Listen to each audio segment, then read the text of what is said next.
Não desista de sua família. Construindo pontos de amor.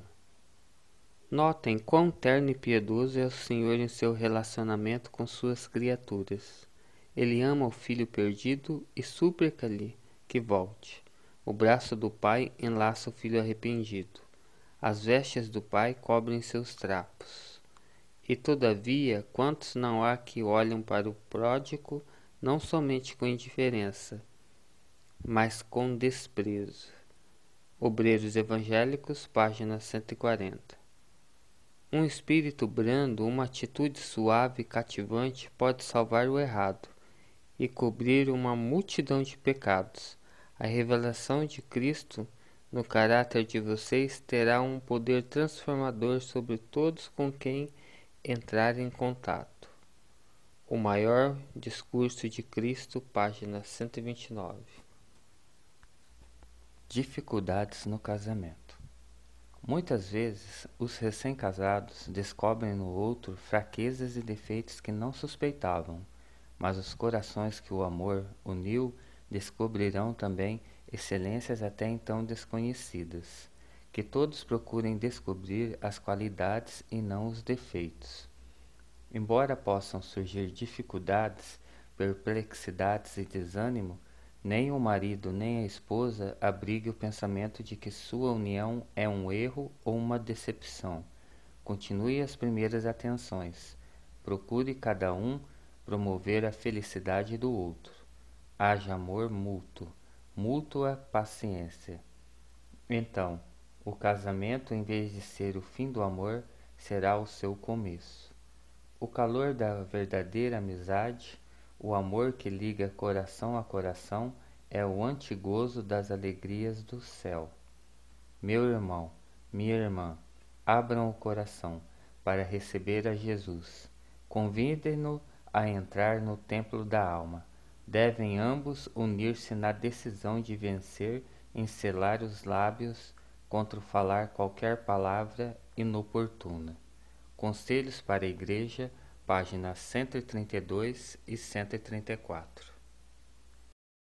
Cônjuges descrentes.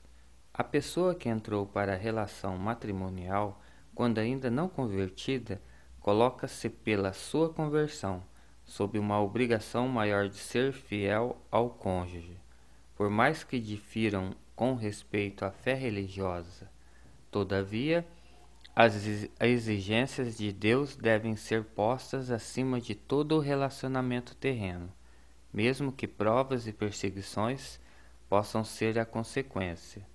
Com espírito de amor e mansidão, esta fidelidade pode ter influência no sentido de ganhar o descrente. Conselhos para a Igreja, página 127. Quando surgem exigências absurdas. O assunto a ser resolvido agora é: a esposa vai se sentir obrigada a ceder sem pensar às exigências de seu marido, até mesmo quando ela vê que nada além de paixões vis o dominam, e quando a razão e juízo dela estão convencidos de que ela faz isso com prejuízo de seu próprio corpo, o qual Deus ordenou que ela possuísse em santificação e honra, com o fim de preservá-lo como um sacrifício vivo a Deus.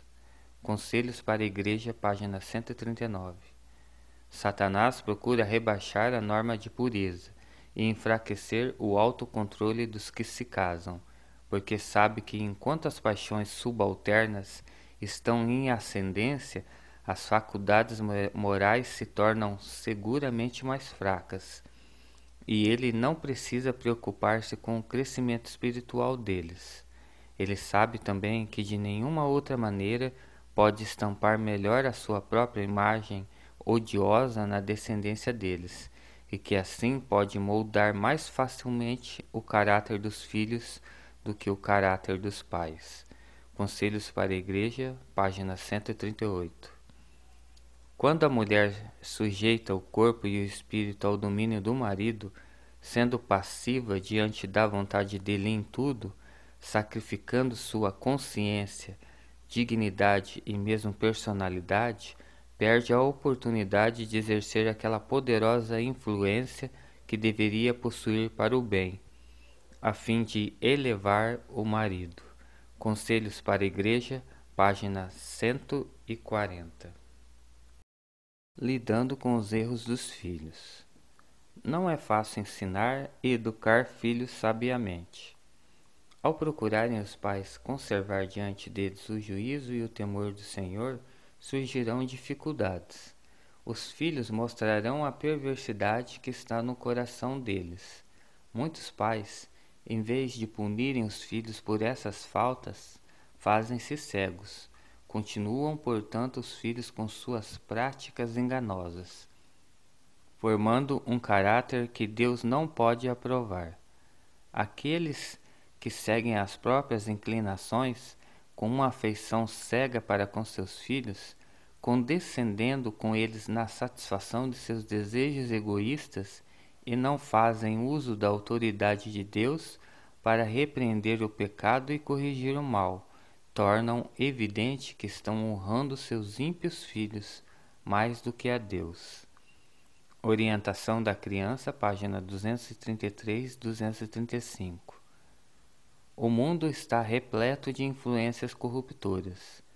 Se a mãe falta em seu dever de instruir, guiar e restringir, seus filhos naturalmente aceitarão o mal e se desviarão do bem.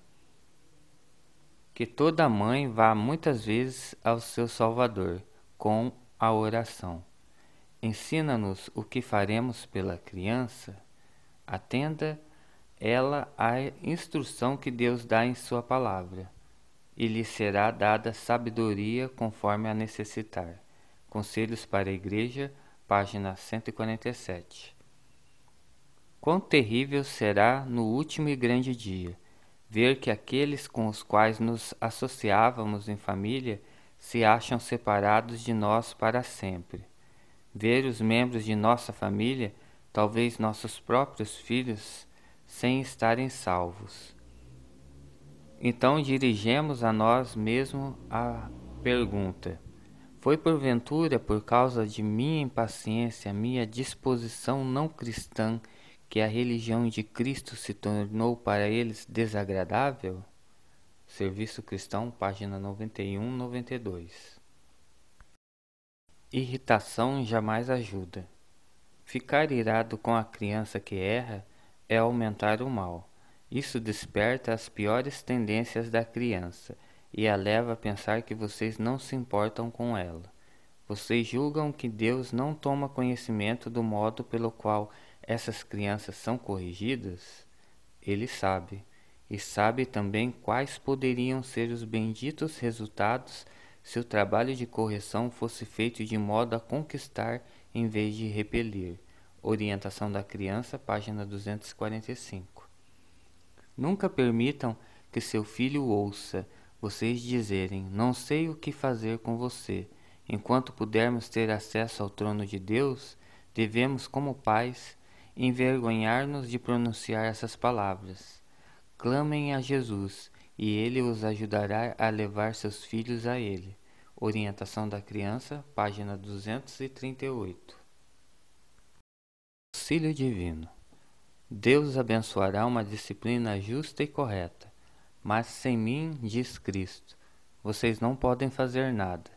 João capítulo 15, versículo 5. A inteligência celestial não pode cooperar com os pais e mães que estão negligenciando educar os filhos.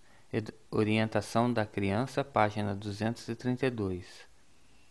Pais, apanhem os raios de luz divina que estão brilhando em seu caminho.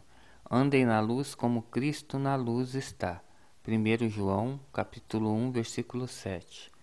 Ao se entregarem à obra de salvar seus filhos e manter sua posição no caminho da santidade, as mais provocantes provas sobrevirão. Mas não desanimem.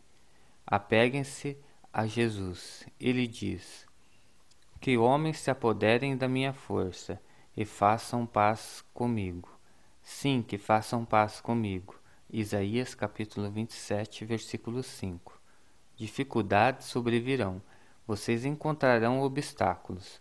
Olhem constantemente para Jesus. O Lar Adventista, página 207 e 208. Nesta obra, todos os anjos do céu estão prontos a cooperar. Todos os recursos do céu estão à disposição dos que procuram salvar os perdidos. E quando alguém é reconduzido a Deus, todo o céu se alegra. Parábolas de Jesus, página 197. Motivo de oração: ore pela salvação da sua família.